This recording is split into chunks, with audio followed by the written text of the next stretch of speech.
Hello film fans and welcome to this episode of the Sherlockian. Now in today's episode I want to look at one of my favourite natural history programmes ever, Blue Planet. Now I must admit to a fairly substantial amount of nostalgia bias on this one. This was the first documentary series I ever watched way back just after it came out on DVD, and as a result I'm a very biased fan of this. Now I must admit that when I went back to rewatch it a few years ago, I was more than a little worried. I thought, well, it's quite old now, and obviously I watched it when I was still quite young. I didn't know a huge lot about natural history, and didn't know a lot about life in the sea at all, and so it was like a light shining on this hidden world, and I thought, oh, I'm not sure, maybe it just won't be as good, so, don't get too upset if it isn't.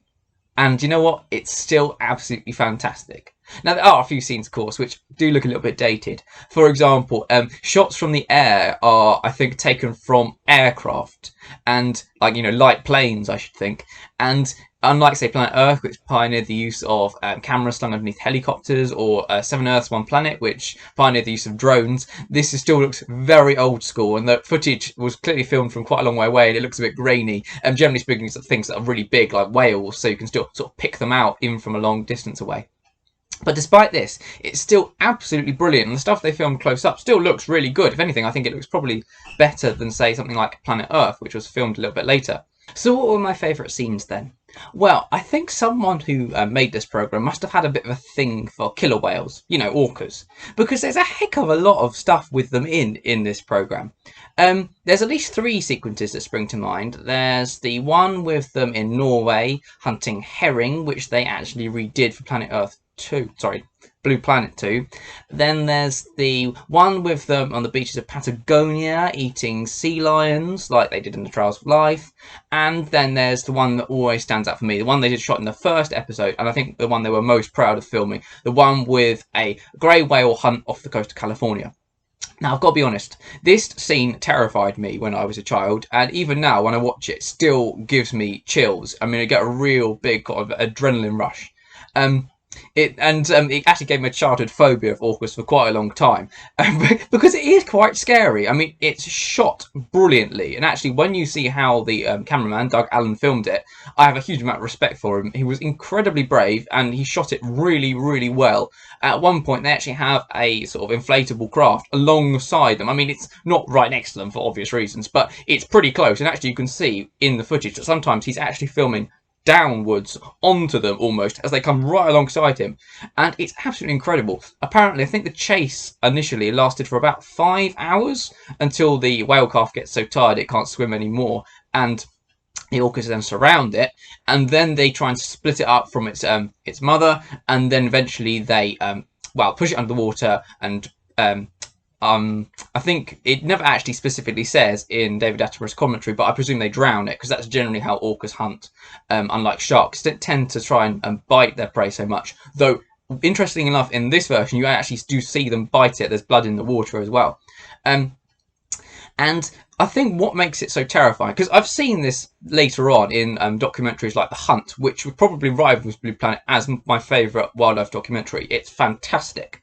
But weirdly enough, the scene in The Hunt where it shows a very similar scene of a pod of orcas hunting humpback whale calves, that doesn't give me the same kind of adrenaline rush, which is weird, because it's in almost every single sort of qualitative way, it's actually better. It's more beautiful. It's got these gorgeous shots of the orcas underwater, which it doesn't really have in the Blue Planet version. In some scenes, I think they probably actually have a cameraman in the water with them, and it's shot in this gorgeous clear blue water, and they've got some beautiful scenes they've shot from the air, probably with drones, and you really get to see the tactics of the orcas, how they actually at one point dummy back and sort of do a tactic a bit like Genghis Khan would do when he sort of do a false retreat and then cut his enemy off and sort of destroy him in smaller groups, and when they sort of decoy one of the adults protecting the whale calf away and then cut back behind it.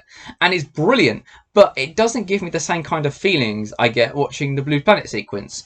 In that, you really feel sorry for the whale calf. In the Hunt one, you can kind of appreciate the orca's technique in a weird kind of way, but in the Blue Planet scenario with the grey whale calf, I think partly because the whales are actually a lot smaller, so the orcas do seem a lot bigger, and it's shot far closer up, and you feel really like you're there.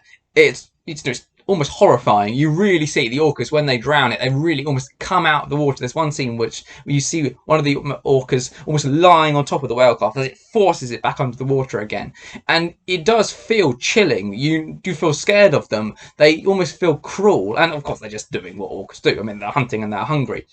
But even the camera crew, you can tell after they shot it, and they actually Doug Allen did go into the water, but not when the orcas were there. He went underwater in his scuba gear and filmed the carcass, which you can see lying like this hulk with the bottom jaw and the tongue being eaten away. And actually, Doug Allen did say it felt very spooky when he was under the water. He did really sort of kept looking over his shoulder to check there were no orcas there, and you actually see when the crew watches it back, they film them doing it like they often do, the making of bits at the end of these wildlife documentaries, and they almost seem a bit hushed, as if they're almost exhausted after this entire scenario, which of course it lasted hours, so they probably were. But yeah, absolutely fantastic and really, really chilling. And of course I still think Blue Planet has the best version of orcas hunting in Patagonia. I know it was a bit, dismissive of it earlier, but actually, even though it's something that's been shot so many times, I think I've seen it 4 times on different documentaries. I think Blue Planet had the best version of this. Simon King did a really good job. He was the first person to shoot it in slow motion, and he goes in really close. He zooms in so the orca's head fills the entire screen. It again feels very frightening. You get a real sense of the scale of them, which you don't get in things like Trials of Life to the same extent. But it's not all orcas, of course, and it's not all sort of doom and gloom and bloodshed. There's some absolutely gorgeous scenes. I particularly enjoyed the scenario shot off the coast of South Africa of the sardines migrating and the different predators feeding on these huge beach balls of sardines, and you get these real mermations of the shoal as it sort of moves to and fro, and you see the sharks come in and grab them, and then dolphins sort of herding the beach ball of fish up to the surface, and so they can trap them and eat them more easily, and all these gannets and seabirds diving in, and it's this great kind of cacophony of this wildlife orchestra, if you like. And then right at the end, and this Brooder's whale comes right out from the bottom and gulps up a huge mound of sardines. And it's absolutely brilliant. And again, you just feel like you're there, which I think is the main thing that they did really well in Blue Planet 1, which they didn't do quite as well in Blue Planet 2. Blue Planet 2 is gorgeously shot, but you don't get the same kind of feeling that you're there watching it, which they somehow managed to do in Blue Planet, and it's absolutely brilliant. And then finally, I think my next favourite scene after that one is probably the scene in Talon, which is this tiny little island off the coast of Siberia. And again, they sent Simon King, who was obviously quite busy filming different stuff for this particular series, and they sent him off with Alistair Fothergill. And in Simon King's wonderful autobiography, he actually talks in quite a lot of detail about this experience, how he and Alistair Fothergill, his producer, go off to this tiny Siberian island. And there's this great story about how they were on the runway in a snowstorm, about to take off in this helicopter.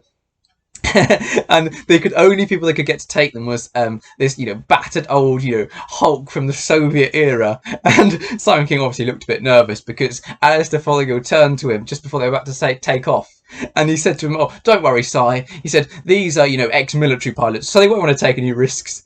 And Simon King said to this day he's no idea what logic that really follows. I mean, yeah, these people risk their lives daily. People try and kill them, but no, they won't want to take any risks. But once he actually got there, the footage he shot for this is absolutely gorgeous. I mean, you see a wide range of predators feeding off the seabird colony, and it's really, really, really good. My favourite scene in that sequence is this beautiful scene which has a Steller seagull hunting in a seabird colony, which it looks really sort of weird, kind of almost anachronistic in a way, because Steller seagulls are huge. They're one of the largest birds of prey in the world, one of the largest flying birds, in fact.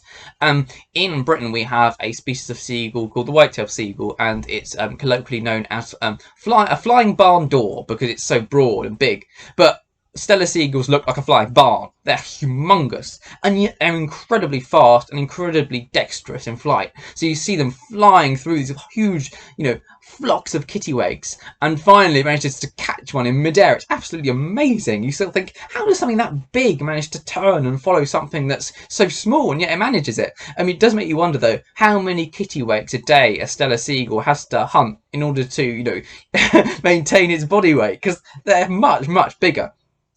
But it also has other scenes as well. It has peregrines hunting as well, and also ravens, which is, again, interesting because ravens kind of look a bit strange when they hunt other birds, because obviously, unlike birds of prey, they don't have talons, so they can't grab their quarry in midair, so they have to grab it with their beaks. I think it shows you this sequence of a raven hunting these tiny little orcs, as they kind of sort of arrive back at their nests, and it manages to sort of grab one in this kind of slide and then basically beat it to death with its beak, which is a bit gruesome. Planet Earth is quite a gruesome series, I think. It didn't shy away from sort of, gore or, doom and gloom to a certain extent, as you can tell from the earlier bit with the grey whale. But despite this, I do really, really enjoy watching it. It's kind of just fascinating. It's sort of the light it shone on this kind of hidden world. And again, watching the introduction with that wonderful bit where it kind of, the music takes this really deep booming score and the camera plunges underneath the water, and then you get this sort of choral effect of this beautiful singing as the sort of the light emerges again. Oh, it's amazing. I'm a really, really big fan of this series, and I could talk about it for hours and hours. But yeah, absolutely, I love Blue Planet. I think it's still one of the best documentaries ever created. And yeah, honestly, now after doing this video, I really want to go and watch it again. It's fantastic. So yeah, that was the Sherlockian. Thanks very much for watching, film fans, and I'll see you in the next one. Goodbye.